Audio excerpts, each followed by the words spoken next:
জলাবদ্ধতার জন্য খ্যাত চট্টগ্রাম নগরীর পাঁচলাইশ এলাকার ১ নম্বর সড়কে কোনো ভাড়াটিয়া এখন বাসা নিতে চান না। কারণ ওই একটাই, একটানা বৃষ্টিতে এই এলাকার অধিকাংশ সড়ক ও অলিগলিতে পানি জমে যাওয়ায় চরম দুর্ভোগে পড়েন স্থানীয় জনগণ। জলাবদ্ধতার সংকট সাময়িক কাটিয়ে ওঠার পর যখন আবার বিশুদ্ধ খাবার পানির সংকট তৈরি হয়, তখন আর কে চায় বলুন সেখানে পরিবার পরিজন নিয়ে বাসা ভাড়া নিতে?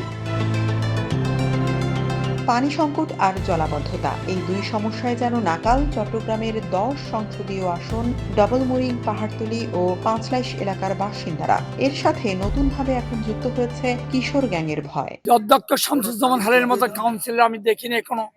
উনি অক্লান্ত পরিশ্রমের মধ্যে এই ওয়ার্ডকে মডেল ওয়ার্ড পরিণত করেছে। ওনার মতন ওয়ার্ড কাউন্সিলর ৪১ নম্বর ওয়ার্ডে এ ধরনের ওয়ার্ড কাউন্সিলর হয় না। উনি দুর্নীতি করে নেই, দুর্নীতি করবেও না। উনি সুখে দুঃখে মানুষের পাশে ছিলেন। আমরা জাতীয়বাদী যদি সরকার গঠন করে ইনশাআল্লাহ দেশ উন্নয়ন হবে।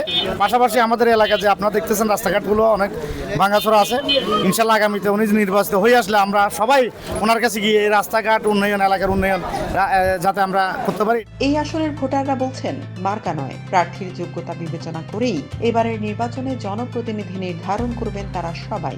নির্বাচনে প্রার্থী ৯ জন হলেও এবার ভোটের মাঠে লড়াই হচ্ছে বিএনপির এমফিলধারী প্রার্থী প্রয়াত আব্দুল্লাহ আল নোমানের ছেলে সাইদ আল নোমান ও জামায়াতের প্রার্থী শিক্ষাবিদ অধ্যক্ষ শামসুজ্জামান হেলালের মাঝে।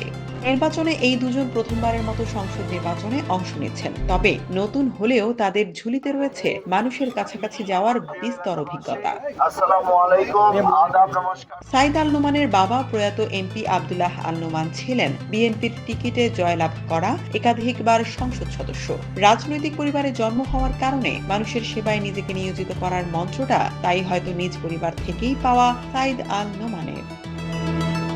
অন্যদিকে জামায়াত প্রার্থী শামসুজ্জামান হেলালি কাউন্সিলর হিসেবে পাঁচলাইশ এলাকায় বেশ সুনাম কুড়িয়েছেন বিগত দিনে। রাজনীতির জন্য গিয়েছিলেন কারাগারেও। নির্বাচনে অংশ নেওয়ার আগে থেকেই তিনি খোঁজ খবর নিতেন এলাকার মানুষের। সরেজমিনে দেখা গেছে ভোটের হাওয়ায় নানা ধরনের উন্নয়নের প্রতিশ্রুতি নিয়ে ভোটারদের দুয়ারে কড়া নাড়ছেন এবারের প্রার্থীরা। নির্বাচনে বিজয়ী হলে এলাকায় কোনো সমস্যা থাকবে না এমন প্রতিশ্রুতিও দিচ্ছেন কেউ কেউ। নির্বাচন কমিশন সূত্র জানিয়েছে চট্টগ্রাম ১০ আসনে মোট ভোটার রয়েছে ৪,৯২,৪৪৪ জন, যার ভেতর পুরুষ ভোটার রয়েছেন ২,৪৯,৭৮৪ জন এবং নারী ভোটার হলেন ২,৪২,৬৩১ জন। এছাড়া তৃতীয় লিঙ্গের ভোটার রয়েছেন ২৯ জন।